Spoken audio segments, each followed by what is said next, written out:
Teoria da Síndrome de Ploufft. Das inúmeras histórias infantis, uma delas conta a respeito de um fantasminha chamado Ploufft. Escrita por Maria Clara Machado em 1955, a obra tornou-se um dos clássicos da literatura infantil. Em resumo, trata-se da história de um fantasminha que tem medo de gente. Abordando a temática do medo pelo desconhecido, a historinha traz o ensinamento do poder da amizade, da coragem, da solidariedade e que o diferente pode nos surpreender positivamente. Mas para isso, precisamos nos arriscar e não ter medo de gente. A síndrome de Ploufft, então, seria o medo ou aversão que algumas pessoas desenvolvem por gente, por pessoas, seres humanos com medo de seres humanos.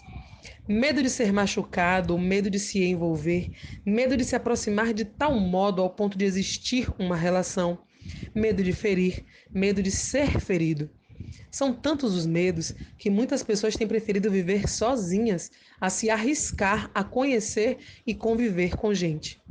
Isso é uma escolha, livre-arbítrio, mas representa uma escolha de viver de forma covarde. E Deus detesta os covardes. Em Juízes, capítulo 7, versículo 3, ele ordena que os covardes voltem. Nós, humanos, fomos feitos literal e originalmente para nos relacionarmos com Deus e uns com os outros, e assim nos fortalecemos. O dom de um complementa o dom do outro, e um não é mais importante que o outro, e todos juntos formam um só corpo, o corpo de Cristo, aonde ele é a cabeça e nós os membros, cada um com sua função, e todos essenciais para o funcionamento do corpo. O apóstolo Paulo discorre sobre essa analogia de forma inspiradora. Na carta aos Efésios, capítulo 4, versículo 4, Paulo diz que há um só corpo e um só espírito, assim como a esperança para a qual vocês foram chamados é uma só. Na primeira carta aos Coríntios, capítulo 12, versículo 12, Paulo também vai dizer que, ora, assim como o corpo é uma unidade, embora tenham muitos membros, e todos os membros, mesmo sendo muitos, formam um só corpo, assim também com respeito a Cristo. E na carta aos Romanos, ele ainda vai dizer, no capítulo 12, versículos 4 e 5, assim como cada um de nós tem um corpo com muitos membros, e esses membros não exercem todos a mesma função, assim também em Cristo, nós, que somos muitos, formamos um corpo, e cada membro está ligado a todos os outros. Nós somos intencionalmente levados a nos afastarmos, principalmente quando não exercitamos o perdão entre os irmãos. Isso faz parte dos planos astutos do inimigo. Semelhante à confusão de línguas na Torre de Babel, obra de Deus nesse caso para conter a arrogância do homem, o diabo, que é invejoso, tenta imitar até as ações de Deus, quer nos confundir para nos afastar e nos paralisar. Isso é uma tática de guerra milenar. Confundir o inimigo, fazendo-o se afastar uns dos outros e assim, ficando em grupos de menor número, ficam estes mais fracos, o que os torna presas fáceis nas mãos do oponente. Como o lobo e o rebanho de cordeiros, ele sabe que juntos somos mais fortes e fortalecidos nos tornamos imbatíveis em Cristo. Quando um pé tropeça, o corpo se apoia no outro pé e continua a caminhar rumo ao destino traçado. E além do fato de que separados nos tornamos mais fracos, de que vale a vida se for para vivermos sozinhos? Em Eclesiastes capítulo 4, versículos 7 e 8. Viver em comunhão nos ajuda a crescer, a amadurecer e evoluir no amor e sabedoria, como diz Salomão no Provérbios capítulo 11, versículo 14, não havendo sábios conselhos, o povo cai, mas na multidão de conselhos há segurança. Sabemos que conviver não é fácil, mas é preciso. Em Efésios capítulo 3, versículo 2 e 3 diz: com toda a humildade e mansidão, com longanimidade, suportando-vos uns aos outros em amor, procurando guardar a unidade do Espírito pelo vínculo da paz. Suportai-vos uns aos outros significa nos dizer que Deus sabe que a convivência não é fácil. Somos todos imperfeitos e um monte de gente imperfeita juntas nem sempre dá muito certo. Mas somos feitos à imagem e semelhança do Criador também. E não podemos nos esquecer do amor de Cristo, que nos orienta a, no que depender de vocês, façam todo o possível para viver em paz com todas as pessoas. Romanos capítulo 12, versículo 18. A sua conduta e como você trata as pessoas determinará também como ela pode vir a conhecer a Deus, e isso pode sim ser responsabilidade nossa. Hebreus capítulo 12, versículo 14 diz: esforçai-vos para viver em paz com todas as pessoas e em santificação, sem a qual ninguém verá o Senhor. Cristo vive em vós. Então precisamos ser de verdade a palavra que carregamos e ter responsabilidade uns com os outros, como irmãos, filhos de um mesmo Pai e Criador.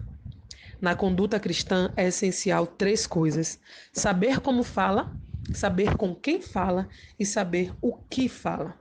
Ter inteligência emocional ao lidar com pessoas difíceis, que basicamente é o domínio próprio, fruto do Espírito Santo, como diz em Provérbios capítulo 15, versículo 1 e também em Provérbios capítulo 22, versículo 11.